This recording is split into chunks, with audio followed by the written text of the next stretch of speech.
All right, ladies and gentlemen, welcome to episode 37 of the Dunk Dynasty Podcast. NBA playoffs, NBA conference finals, first game today, the Pacers and the Celtics. A thriller, absolute thriller. And we're here to break that down alongside Trey Mitchell, Trigger Trey Mitchell, Eddie Mack, Ethan McDonald. The Terminator Jed Mitchell might be joining us today at some point in time. We shall see. But other than that, yeah, lots of stuff to talk about, including the All-NBA rookie teams that came out the other day and also the All-NBA defensive teams that came out. We're going to talk about the snubs, talk about who made it, did people deserve it, and what sort of precedent has been set, going forward. Is it going to stay the same? How's this positionless thing looking? And then also at the end of the episode, tune in, we'll give our predictions for game one between the Minnesota Timberwolves and the Dallas Mavericks, which is today, if you're listening to it on the 23rd of May. But other than that, fellas, how are things going? Trey, Mitchell, Tauranga, how's it treating you, man? Sunny today. A lot better than yesterday. How about the H-Town, the Tron? Hey, man, the second best city in the world, bro. Just lots of good stuff, lots of fun stuff. You just love to do it, bro. You love to go work, bro. So you can avoid the cold. It's starting to get a lot colder, which is all right, bro. But like I said, I'm in the office. I'm not like the heroes who are, out there working in the outdoors. But that's life, man. You choose. How about you, Ethan? How's things? Yeah, I'd say I'm probably still feeling the effects of a long weekend on the piss out in Brisbane.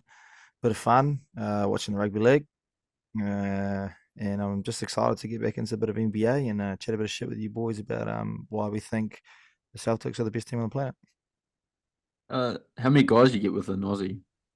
Guys, nah. To be fair, me and guys, we don't get along that way. Women, on the other hand, different story, but. And none of those either. Yeah, no, I just as a typical New Zealander, I just go for sheep, mate. Strictly sheep. Crazy. Like I wasn't born here, so can't relate. There you go. But boys, first game of the conference finals, Eastern Conference Finals, Pacers and Celtics. We spoke about it and said that this has got the potential to be the highest scoring series ever because the regular season games showed us what to expect, and game one was exactly what we expected in terms of the points. 261 points in a conference finals game seems insane. But yeah, the Celtics take it out. They don't make it easy for themselves, but they do take it out, 133, 128. What's your thoughts? I'll start with you, Trey, on the Celtics taking game one at home. Oh, they got lucky. Like, if you're the Pacers, why do you not foul up 3, last position in the game? You need to make them beat you at the line and be confident that you're going to hit your free throws. They could have walked away with game one, the Pacers, if it wasn't. Yeah. Nah, high scoring game though. Everyone played pretty well. So yeah, good start to the series. An absolute clinic on how you give away a game. Absolute clinic right there. Brilliant. It was a clinic on how to give away a game because this should be 1-0 Indiana. And it's, oh my gosh, man. That's the team. If you're a team like that, you're the underdog, massive underdog. Opportunity to win game one on the road. You literally gave the game away. You're down 13. You come all the way back down from being down 13 to being up by 5. And then at the end, like LeBron James tweeted it out. This is why you should always foul on that before the 3-point shot, because you get into the free throw game and you can get in there, you can make your free throws, back your defense, get the W. Instead, you allow Jaylen Brown to shoot the ball over Siakam, boom, makes the 3, you go to overtime. Overtime, yeah, you start off overtime well, but what happens? You lose. Now there's regrets, but 6 other games to play. So, yeah, as Tyrese Halliburton said, it's just one game. You got 6 other games now. You got to win 4 out of 6, but yeah, it's doable. Yeah, I agree. I agree with all of your points there. I think that, well, statistically, the Pacers don't know how to hold on to the ball very well. Was it 21 turnovers again? They just have an innate habit to just turn the ball over a lot. They got to get rid of that a little bit and then stop fouling as well, because the Celtics have got shooters that can actually make those free throws. 24 of 30 is not the greatest, but they're still making them and getting the points. So then just work on that a bit. But yeah, they played better in all aspects of the game. I think the Celtics have got to be a bit worried there. Without KP in the middle, there's a bit of, going to be struggles. Horford's not nearly as mobile. I think Trey, you said it, he shot 12 threes or something because he just can't get in and score on those younger, more physical players like Siakam and Turner and that. So, and then it puts a little bit more pressure on, Tatum and Brown to get a bit more points, and then Derek White and stuff to really step up and fill the void. And I think the Pacers, younger, more physical, and able to just do a bit more work out there than what the Celtics were able to do today. So I'd say that they're in a bit of trouble, the Celtics, I think, in this series, if they can't, pull their head out of their ass and actually start coming up with a better game plan. The Pacers showed that they can keep up with the pace, up with the scoring. It's just going to come down to this series, who's going to start playing defense first? Because I don't think we're going to see 200. I don't know if I can confidently say that, but actually, I'm going to say I don't think we're going to see 261 points again in a game this series or anywhere up there, because game one, teams I think will definitely make adjustments. The Pacers in their series against the Bucks and against the Knicks have shown they can make adjustments defensively. And plus, you don't want to get into a run and gun game against a team that has got as much, if not more, firepower than you. And the Celtics are up there. Tatum, Jaylen Brown, they've got Derek White, they've got Drew Holiday, and then obviously Hauser wasn't hitting today, but he's a guy they can he can hit shots too. Peyton Pritchard's there. So they've got plenty of guys. They've got plenty of firepower to match what the Pacers have. The Pacers, TJ McConnell, Obi Toppin did their thing coming off the bench. So can they keep doing that as the series goes? We shall see. Can the Boston bench step up a little bit more than they did today? We shall see. But the Pacers, I think, definitely showed a good account for themselves that they can take games from Boston, especially if Boston doesn't play to the level that we think they can. Bro, you've got a serious threat where you might lose a series that you are the heavy favorite in. But to be fair, we've seen it in the first two series with Boston, with in the Heat and the Cavs, that they can actually start slow in the series, that because they lost one game at home in both series. So I think they start slow. I think the Pacers need to come out with a bit of a different plan to actually utilize the upper hand that they probably have in the series. I know the Celtics won it, but the Celtics are going to be like, how the hell are we going to stop this Pacers team from keeping the pace up and whatever? So I think, they just need to make adjustments now, and figure out how they're going to get more foul shots or whatever the case may be to figure out how they're going to beat the Celtics. Yeah. Indiana. Oh, what are you going to say, Troy? Oh, yeah, I feel like all the pressure's on Boston at the moment. Like, the Pacers are going to score these points regardless. You just need to keep getting the ball in the basket, pretty much. Tatum hasn't shot well pretty much all playoffs. He's in a bit of a rough patch in the moment, but if he keeps up like this, I see Pacers stealing a few games for sure. 16 and 14 now at home over the last 3 postseasons or whatever it is. That's terrible, because this could have been easily 15 and 15. It should have been 15 and 15. And that's the constant worry about the Celtics. Like, bro, how are you a team that's trying to win a championship and you're this bad at home? That's just, bro, come on. You got to step it up at home. That's your fortress. It should be a fortress, particularly, especially with the talent that you have. That should be a fortress. And the fact that you're 16 and 14 there, even if you get through Indiana, I'm looking at, bro, you playing the Timberwolves or the Mavs, who are teams that have shown that they can win on the road, and they're teams that play defense consistently and they play it well. The Celtics, in my opinion, definitely is one game, but they definitely kind of showed me some worrying signs where I'm sort of overlooking the Pacers already. I'm sort of looking ahead to the Boston Celtics being in the finals, which I think everyone already sort of is looking at too. I'm like, bro, you're just showing so many signs of that's not a team that's going to win a championship the way that you're playing. Yeah, they can easily fumble the bag again. Like 2022, they had a perfect opportunity and just flopped up. What were they up 2-0 on the in Warriors. that series against the Warriors, I think could have been 1-1. I don't know if they went up 2-0. Yeah, I don't remember being. Yeah. Yeah, they choked pretty much. I feel like they had the better team and they just couldn't get it done. And same sort of thing. I just don't know if they can. If they're playing like the T-Wolves or the Mavericks or something, I feel like they might just beat them. But there's no reason why the Celtics shouldn't win. Like they've got the talent, but big games they fumble.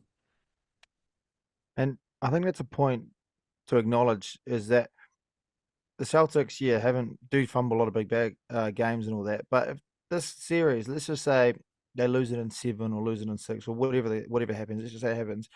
Is it time to acknowledge the fact that they keep getting to a certain point, but then they don't have the talent or the players to actually win it for them? You know, we talk about how good Tatum is and how good Brown is and all of that, but they get there and then they don't win it. They don't show up, so would it be time to talk about that? Nah, I think sooner or later you're going to win one eventually. But do you want to win one or do you want to win 5 or 6? Like, Yeah, I mean, Jaylen Brown's only got 1 year to win, six rings. So time's up. He's got 1 year to win 6 rings. But yeah, I agree, bro. Like, what are you going to do? Because if they don't win this year, you're fucked. You're actually fucked because you gave Drew Holiday 4 years. What is it? 4 years, 135 million. That's essentially you saying, we believe that we're going to win a ring with you here. And the older that Drew Holiday gets, I think the less likely you are to win a ring, which is why I'm like, this is the year. If you don't win it this year, you're probably not going to win one with this core that you have. And at some point, you're going to be paying. You're already paying Jaylen Brown $300 million. You're going to start paying Tatum $300 million. Porzingis is going to be up for extension. He's already getting lots of money now. Drew Holiday's on that 4-year 35. Derek White's going to get big money. Like these guys, at some point, with how much you're paying, you're going to have to win. And if you don't, especially if you don't win this year, then I agree with Ethan that someone out of those two, being Tatum and Brown, would have to go because you would have failed, 5 times now in the conference finals? Yeah. And Derek White this is his contract year, so he's gonna get the bag. He's surely got to be as good as gold, right? With how much money that he can command in the open market. There's He's an 89 overall on 2K. Yeah, bro could be GG'd there. Crazy. I mean, 2K is not real life, but He's an 89 overall. It doesn't matter, like. But Derek White could command some serious money open market. So yeah, I think it's everyone already knows it. It's title or bust for the Celtics. It 100% is title or bust for the Celtics, and for sure, if you don't win this year, there will be conversations. But the thing is, I don't think they'll have the conversations about what they need to actually talk about, which is the two players, your two stars that you'll be paying $300 million. I think they'll end up firing Joe Mazzulla, if they don't win this year, for sure, they'll fire him. Do you think, regardless, that Jaylen Brown's going to get the blame, even though half the time it's not his fault? You always got to have a scapegoat. But I mean, the whole world would probably blame Tatum, right? But we'll see. We'll see how it all plays out. Like in the 2022, Tatum was rightfully blamed because, Andrew Wiggins had him in the torture chamber. But now this year, we kind of have to see how it plays out, to see who's going to become that scapegoat. And if it's Tatum again, then it's going to get pretty awkward. Yeah. Like the Pacers only just lost today, and again, comes to a game like that again, I think the Pacers will take it. And you have to really start thinking, like, if you put almost any one of the other superstars in this league on this team currently for the Celtics, this series over in 4, and it's not even close. I don't think so. No, 100%. You put Luka on this team instead of Tatum, it's over in 4. You put LeBron on this team, it's over in 4. Curry, like superstars of the league, Jokic.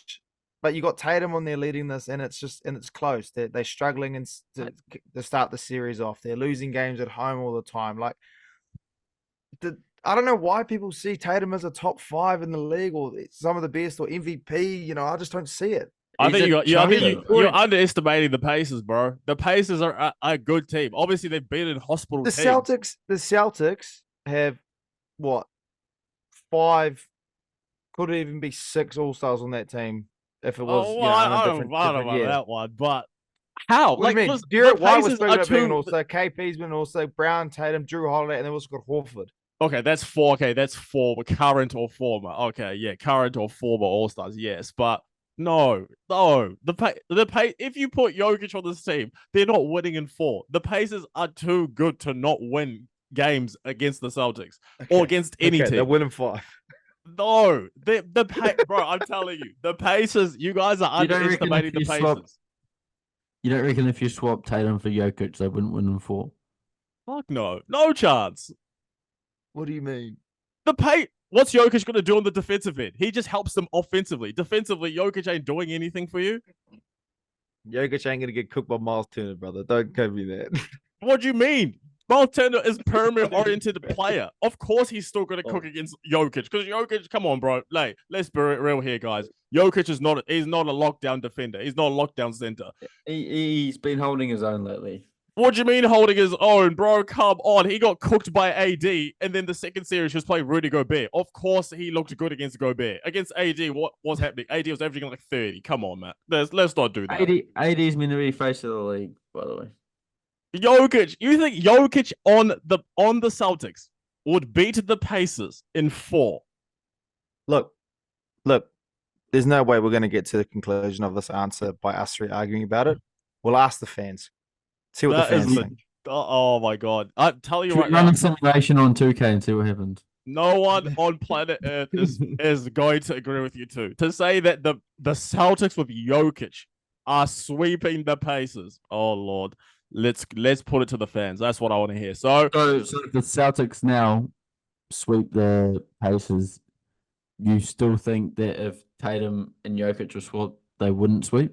they're not going to sweep. I'm not talking about situations that are just unrealistic. That's not happening. The Pacers are going to win games, without a doubt. If not the series. Probably not the series, but they'll definitely lose probably like in 6 or 7. But there you go. We hope they win this series, but... I mean, you hope they win this series. I hope they don't, because I want to see a competitive NBA Finals unlike last year, you know? And the Pacers against the Timberwolves, I don't like that matchup for them, man. It's bad. I just don't want to see Tatum win. You know, that's call me a hater or you like, but I just don't want to see this guy win. You know what? I just for that reason, I'm still sticking with the Timberwolves. But there you go. There you go. So anyone change their prediction for the series from that? I had Celtics in 6. I'm still standing firm. I think Celtics in 6 still. Yeah, same. Nah, Celtics in 7. Celtics in 7. All right. Brilliant. That is good. That's what you like to hear, man. So everyone is still on the Celtics wagon. Celtics going to another NBA Finals. So that's brilliant. But on to the All NBA teams. They've started to come out. I think the only ones that have yet to be announced are the All NBA first, second, and third team. But All NBA rookie team. So here we go. First team was Victor Wembanyama, Chet Holmgren, Brandon Miller, Triple J, Jaime Jaquez Jr., and Brandon Podziemski from the Warriors. And then second team, Derek Lively, Eamon Thompson from the Rockets, Keontae George from the Utah Jazz, Cason Wallace from OKC, and the man who dropped 31 points on LeBron James, G.G. Jackson, to round out the second team. What was your thoughts? Any snubs? Anyone that you thought should be in first team from the second team, or anyone that should have made the teams at all that wasn't included? To be fair with you, no. Sir Thompson's the only one that I would think would potentially get in over maybe like Keontae George or something like that. But also, I think George probably finished the season better. So, no. You could almost say that maybe GG played better than Brandon Podziemski over towards the second half of the season, 3/4 of the season. But Brandon, filled a role that the Warriors needed, and I think he probably had a pretty good year. So, I think that's a pretty good setup on the second team and first team, to be fair with you.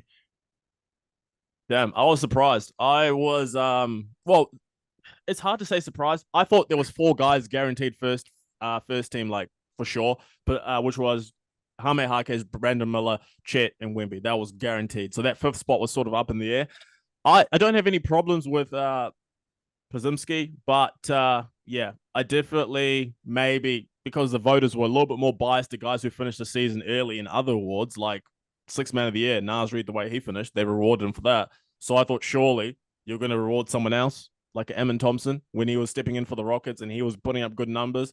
I thought for sure he would make it to that first team possibly, but I have no problems with it. Maybe even Gigi Jackson could have been for that fifth man. Yeah, but it was so close for that fifth spot that I don't think you can say anyone got robbed. I know a lot of people want to say Derek Lively, but I don't know that he impacted it the same as other guys to make it the first team for me at least. So yeah, I'm happy with that first team. Only person I'll change is Pazimski possibly, but other than that, happy. Definitely not worthy of posting on your story saying they hate the Mavericks or whatever. Mm. You didn't get robbed, I don't think. Like you say, you could have put anyone at fifth.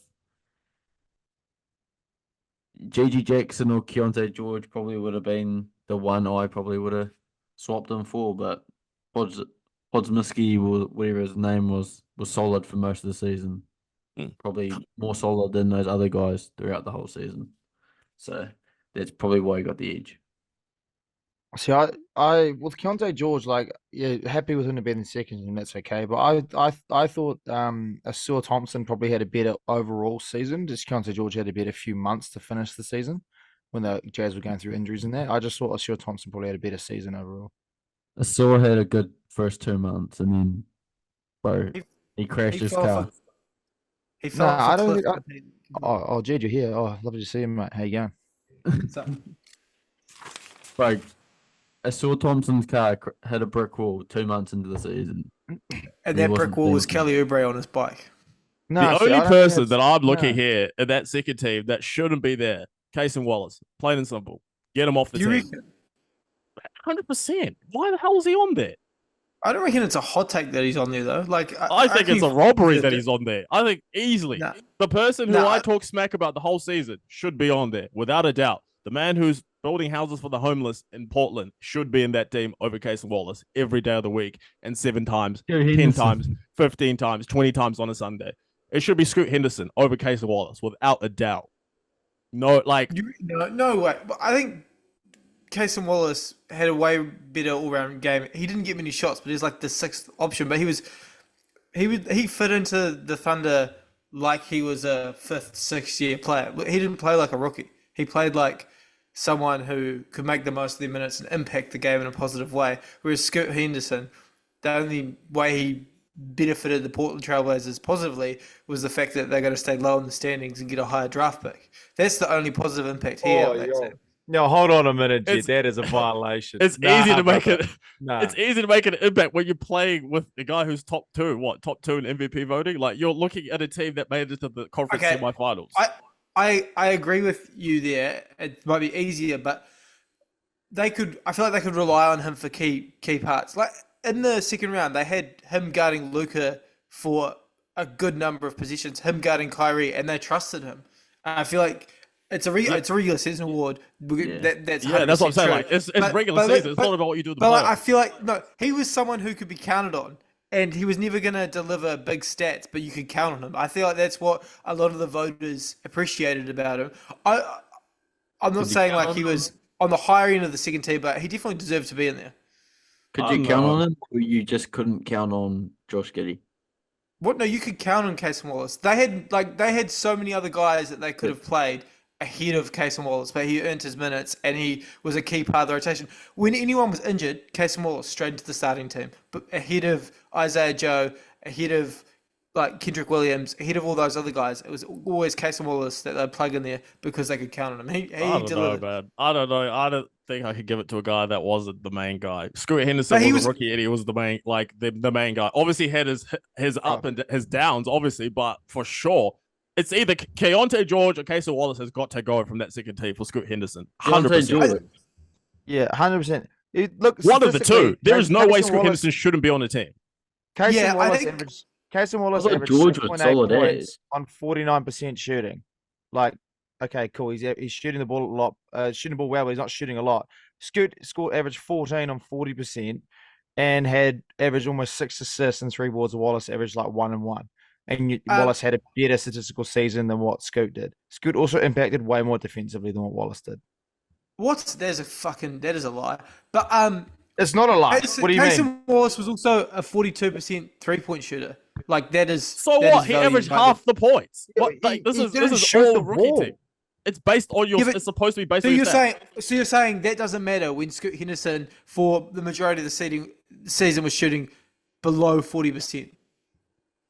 He averaged better. It's all rookie team. It's about your Everything was stats. better. How are we Everything playing a guy who everything has that Scoot did was better than Jayson Wallace statistically, other than his shooting percentage. Everything else was better.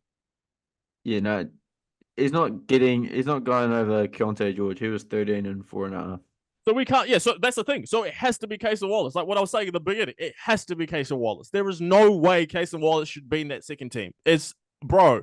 That's just it's you can't reward. He averaged half the stats. You said that it's the people say that it's based on the stats. Who's playing the best? The guy that averaged more points. I don't care if he shot less from the field. If you replace Casey Wallace with fucking Scoot Henderson, what's the result? Probably not that good, bro. Telling you right now.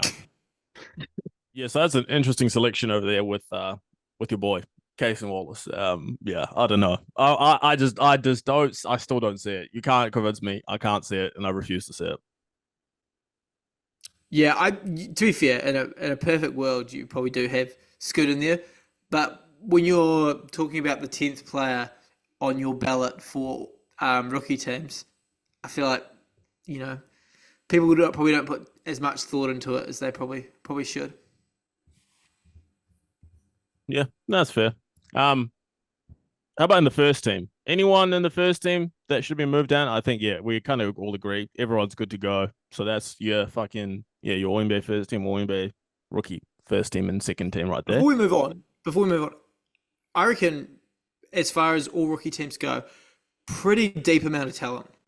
Yeah, that's true. Like, is there many years where you're talking about the 10th spot on a all rookie second team, well, the 5th spot on all rookie second team, and having a debate about who was better for that 10th spot? Normally after the first 6, you're kind of like, okay, they were bums, but they were the best of the bums.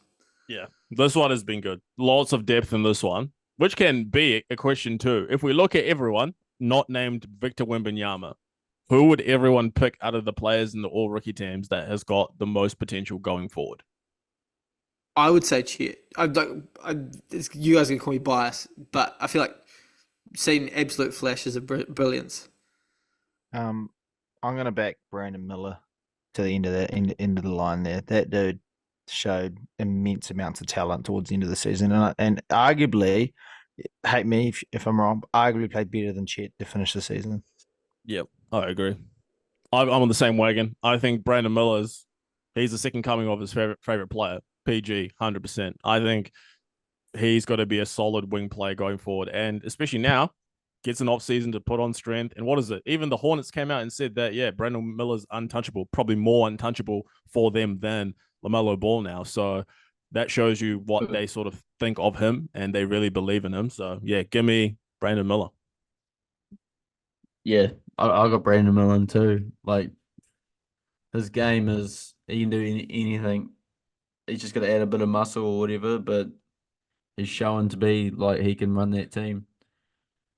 Yeah, the Hornets have definitely moved on from LaMelo as their franchise guy. I think the torch has been passed to Brandon Miller for that. It's what happens when you get terrible tattoos, bro. Yeah. Life usually comes at you fast after you get terrible tattoos. Ask Mike Tyson what happens when you get a shit tattoo. Life comes at you fast. There you go. Bro, that tattoo's iconic though. Real one. Oh, do you know what? Probably shouldn't have said that, because the way that we're going viral right now, on Instagram. Imagine if Mike Tyson sees this and he's in the midst of this training camp with Jake Paul, flies to Hamilton. I'm pretty sure that Mike Tyson's tattoo is Māori themed. Oh, is it actually? Yeah. It's also copyrighted or something, isn't it? Like, no one else can get it. The exact same tattoo. Tyson Trademark. saw the tattoo as representing the Māori, whom he described as a warrior tribe. So there we go. Mike Shout Tyson, out. New Zealand. Shout out to our guy. Shout out Mike Tyson, my guy, man. Yeah, representing. So there you go, Let's man. go So Jake Paul. Let's go What was that? Jake Paul. Let's go Jake Paul. yeah, FJP, man. Everyone knows what the F stands for. But on to the next one. The All NBA defensive teams. Another name, well, a name appears again. Victor Wembanyama makes the All Defensive Team alongside the NBA Defensive Player of the Year, Rudy Gobert, Bam Adebayo, Anthony Davis, and Herb Jones in the first team. And then in the second team, you had Alex Caruso, Drew Holiday, Jaden McDaniels, Jalen Suggs, first player from the Magic since Dwight Howard to make an All-NBA defensive team. And then Derek White also from the Celtics. What was your thoughts on there? Any snubs? I'll start with you, Ethan. I'm just happy to see Herb Jones get a bit of love, to be fair. Doesn't supply anything else to the Pelicans other than defense, and I think he deserved it this time around, finally. Love a bit of that. Victor, obviously, AD, Rudy, Bam, yeah, agree with all of those in the first team. I think the first team's probably, yeah, I agree with that. McDaniels is probably the only one that I'd say that Herb Jones could probably switch with, but also at the same time, they're both probably on the same wavelength of defense and impacting the team. So I'd say that's probably pretty fair, either one, to be fair. And the second team, yeah, Holiday, Caruso, Suggs, and Derek White. Chet probably could have been a bit of a strong case to be in there, potentially. Miles Turner as well, I'd say. I'd also go with even Kawhi or even that could also be in that team, to be fair. The second team's probably Jalen Suggs. Yeah, I wouldn't say is overly known for defensive prowess out there, but I guess there's people that are looking over the teams more than what I am. But yeah, otherwise, yeah, I think that the second defensive team, there's so many people that could actually technically be in that team that, yeah, I don't know. I feel like there's probably a few controversial people in there. I feel like Jalen Suggs isn't even the best defensive player on his team. Who do you think it is? Yeah, Jonathan Isaac for sure, 100%. Yeah, But to be fair, he didn't play that many minutes all season long, so he could be a guy for next year's team. But OG Anunoby, he could have. I don't know. He might not have played 65 games, but he's another solid defender. Jalen Suggs is probably the only odd one out for me. I'm surprised Caruso played 65 games though. There goes. A walking injury. Similar to a lot of the Bulls players. But man, that's jeez, you've got McDaniels, Holiday, White, all placed on the playoffs, probably the best defenders on their teams. Man, I mean, Caruso came out and said it, damn, is it all NBA front court and then all NBA backcourt defense? Like, that's the way it seems like. Because, yeah, one team's just all the forwards, one team's all the guards. I mean, yeah. I know they've decided to go positionless, but, oh, golly, bro. Like, yeah. I mean, Bam is definitely one of those defenders who's you have to watch the game. The stats really don't tell the story about his sort of impact. So that's fair enough. But, yeah, I mean, I thought Lou Dort, not in first team, obviously, but I think Lou Dort probably deserved something maybe to get into that second team, maybe over a Derek White, possibly, or even a Jalen Suggs. Even Chet Holmgren as well, I think had a good season defensively. And then the last one, who I think is just, I'm not going to say ridiculous, but it's starting to get a little bit wild that he gets overlooked all the time, was Giannis. Now, Giannis, I'm not too sure if he played 65. He did, right? Because he's still eligible for first team All NBA. Yeah, was he in the? He wasn't a finalist for MVP, but yeah, he was fifth or fourth. Yeah, oh, he was fourth man. MVP. I don't know. I feel like Giannis just keeps on getting overlooked for everything now. Like, it's crazy. From MVP now in DPOY, like, he's not even in the conversations where he does have some really good seasons. And it's like, bro, like, what's happening here? Just because he won a DPOY and two MVPs, like, all of a sudden now people want to forget. Like, he's still a pretty good defender. But yeah, those three for me, Chet, Lou Dort, and Giannis for sure was snubbed. And to be fair, wouldn't even I'll leave those three. I'll just say those three. Yeah, those three for sure for me were guys who I said had to be considered at least. But they're trying to rig it out here, man. Wemby, probably his last year not winning a DPOY for the next 5 years, because next year for sure he's winning DPOY. 5 or 10? Bro, he could get that's to 5. crazy. But like, You say that, but it's so hard to win an award that many times in a row. Okay, they're No. about to rename the award, Jed. Just let's get that straight. It's about to be the Wemby Award. Yeah. So if you had to look at that, if you had to pick out of all these guys, you can pick anyone else outside of these guys as well. Who is your best defensive player right now in the NBA? I'll start with you, Trey. Can I give you like a big and a small? Can you give me one player? Oh, Wemby. There you go. Like you see what like these fast breaks, 3-on-1. Perfect example, the Grizzlies. 3-on-1, Wemby, stop the whole position. There's nothing he can't do. He can guard the perimeter, he can guard the paint. I think he's the best. I feel like I shouldn't have asked this question because I feel like everyone's going to say Wemby, but we'll continue. Ethan, who do you got? Well, I think the most obvious is obviously, as you say. So I know I don't like the dude as much, but Anthony Davis, I think, also has to be considered because he alters shots all the time. He does lots of work around the perimeter as well, and he makes teams, have to different options to keep him off some of the better players and stop the buckets from being scoring. Lots of people couldn't score on him this year, so I think Anthony Davis, actually has to be considered as one of the best defensive players in the game as well, if not the. If not the, yeah. I'll stick with Wembanyama as well. I think, yeah. To be fair, I think it's probably Wemby or AD. Yeah, because I think, or maybe even Bam, but Bam probably just doesn't have the stats that showcase how good he is of a defender in terms of his versatility. Yeah, he's versatile, but the stats just won't show it. Whereas Wemby is versatile and the stats show it. And yeah, like as Trey was saying, he stops fast breaks. People don't even want to go and attack the paint. And yeah, it's going to be funny watching the Olympics when there's no 3-second rule. So yeah, give me Wemby as the best defender. Yeah, I'll go Wemby as well.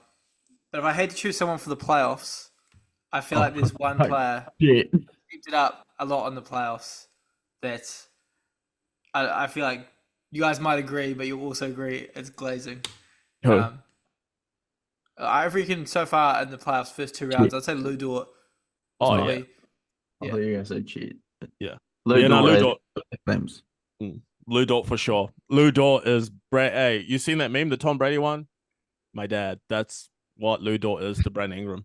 Brandon Ingram, what is Lou Dort to you? My dad. That's your father. Torture chamber. It's tough, bro. But I agree, Jed. I fully agree. But yeah, Wemby's my guy for that. Damn.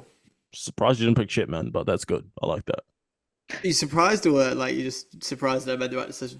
Hey, he took the glaze out of his heart. No, I still found a way to glaze there. King Glazer. Found the way. King Glazer, my guy. But moving on to tomorrow, first game of the Western Conference Finals. First game in the Western Conference Finals for the T-Wolves in 20 years. So should be a good one. It's back at the Target Center as well. I imagine Kevin Garnett will be there. Alex Rodriguez will be there. Justin Jefferson probably going to be there along with some more of the Minnesota Vikings. Charles Barkley. Oh, yeah, Charles Barkley. Hey, bring your ass, man. Bring your ass. Bring your ass to Minnesota. I mean, the place, largest mall in America is there as well. So there you go. But making our picks for game one between the Mavs and the Timberwolves. Who does everyone have? I will start with Ethan. Who do you got? Mavs, T-Wolves, game one.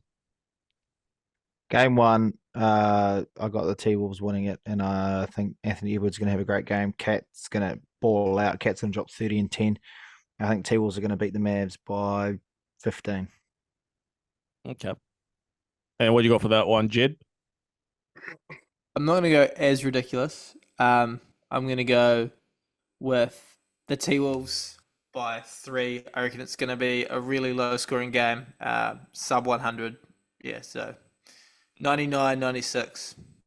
Good close defense as well. I agree with you, Jed. I think there will be lots of defense. I'm going to say 103-98 for the Minnesota Timberwolves game one. I've got Mavs and I've got a Luka 30-point triple-double. Yeah, I've got that. Probably is definitely not happening, without a doubt. Jaden McDaniel's he's got something for you. He got something waiting for you, man.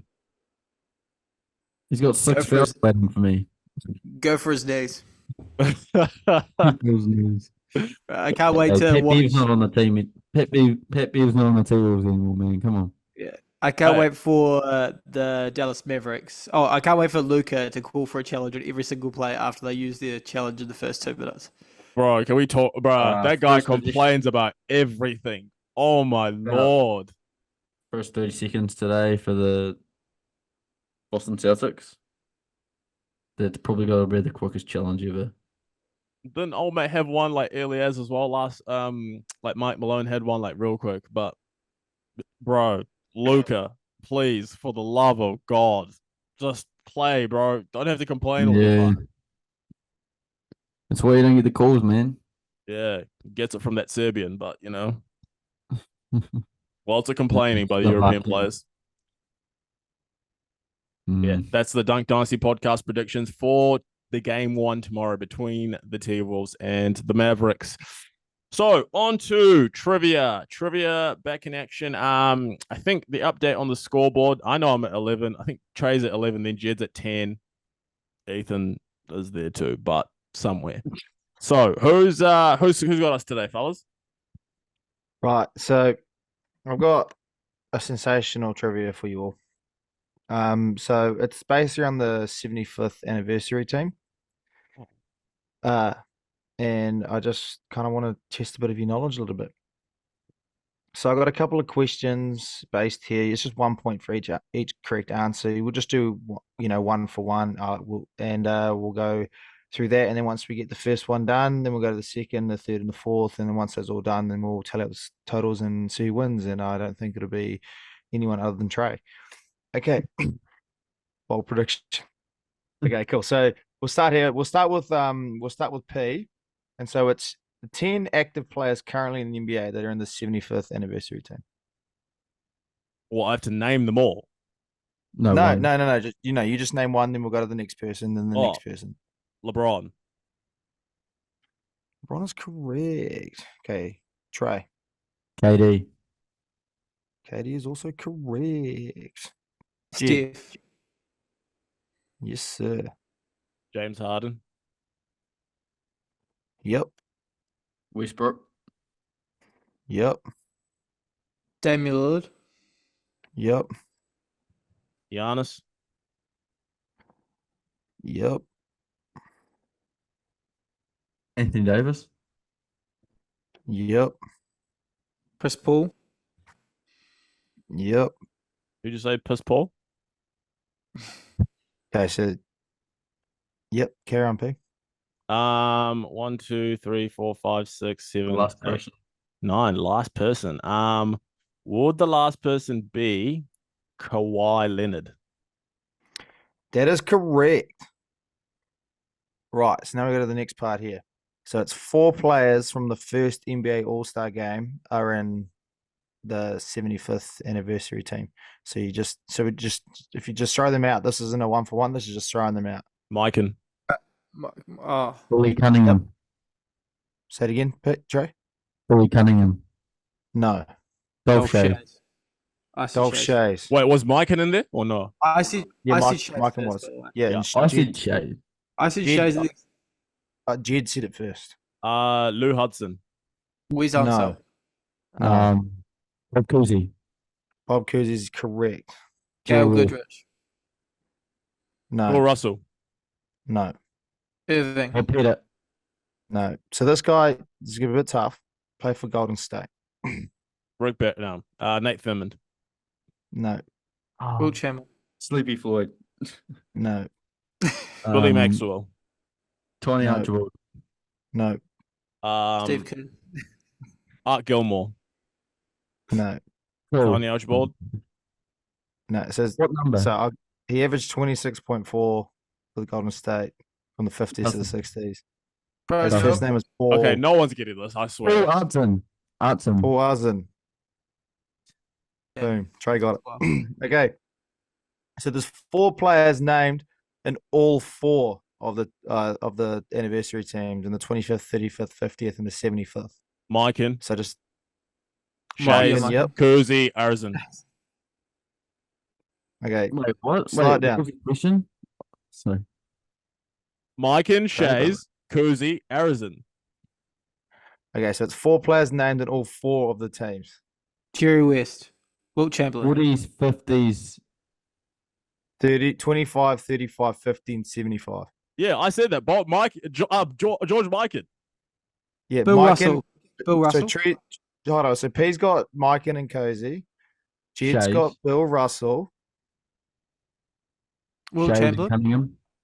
Oscar Robertson. No. Oh, shit. Golf no, Shays. No. Bob Pettit. Bob Pettit. Okay. Now this one's going to be fun. Last question for you all. Just throw names at me. There's 6 international players named in the 75 anniversary Dirk team. Nowitzki. Who are they? Hakeem Olajuwon. Giannis. Okay. When you throw names at me like that, I can't hear them. Okay, you got to slow it down a little bit. I said Giannis. Giannis. I said Dirk and Hakeem. Yeah, I said Giannis. I said Hakeem before you, bro. Chill out, Jim. No, bro, I said that 100%. I see them straight off the bat. Giannis. Dirk Nowitzki. Tim Hey. Duncan. Tim Duncan. Tony Parker. No. Don't ever say Tony Parker again in your life. Patrick Tony Ewing. Parker. Patrick Ewing. That has to be all 6, surely. No, there's one more. Oh, Kawhi Leonard was born in Ghana. Nope. Okay, I just wanted to see if I could gaslight you to believe. Oh, Steph Curry. Nope. He was born in fucking Cleveland, you idiot. Oh, I know, bro. Fucking hell. I'm just trying to get How you dumb out. can you be? Steve Nash. Kobe Steve Bryant. Nash. That's all right. I know I won that. Kobe Bryant Yeah. was born in Melbourne. Yeah. So yeah, I just want to. I just want to let you all know that P has Oh. annihilated you both. Okay. Bro, Jed keep fucking talking over top of me. Well, how about you learn to get a voice and be louder? That's It's life, actually bro. crazy because P got to start, so he got that last one in the first round, and then you just bursted through it. So it was rigged. It was Yeah, stupid. but it was 4-3 at the end of that, and then you named the 4 players, and I don't think Jed you got one. So Jed you Who's got finished on Shays? 6. Jed you finish on 6. Trey you finish on 8, and P you finish on 10. That's outrageous. I wouldn't say it's annihilation. Maybe Jed got annihilated, but Hey, no, did he? Whoa. Bro, I got annihilated by the system. Oh, what was the system, man? I would say a player. No, you'd you know be what you like, should "Oh, do? You shit, should I'm just broke." you should blame the system on the fact that you lost. That's what you should do. Just like the Wizards do. Wow, that dude. I wasn't blaming this. No, they blame the ownership, they blame the management, they blame the coach, they blame the players, they blame everything but the system. There you go. Wow, that turned quickly. Wizards hate is criminal. Wow. Yeah. Shout out to the Wizards fans. Haters gonna hate. Yeah. Shout out to the Wizards though, man. Shout out to the Wizards. Lots of stuff Thanks. going on in Thanks Washington. for the shout out. Really appreciate it.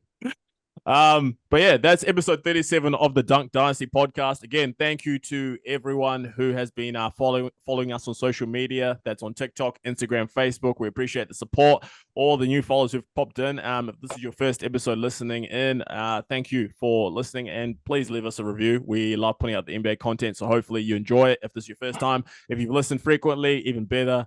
Hey, you're one of the loyal ones. You've been there since day one. DDP Army is growing day by day. So keep supporting us. Keep listening to the podcast. Spotify, Apple Music, Amazon Music. And what's the other one? There's one more. I keep always forgetting it. What's the last one? Don't know. It's YouTube. Go to YouTube and listen to us there as well. And Dunk Dynasty Podcast, we're just getting started, and we're going to keep grooving, doing our thing. So with that being said, go share the podcast with your family, your friends, your colleagues, and we shall catch you on the next one. Outro music. See you soon.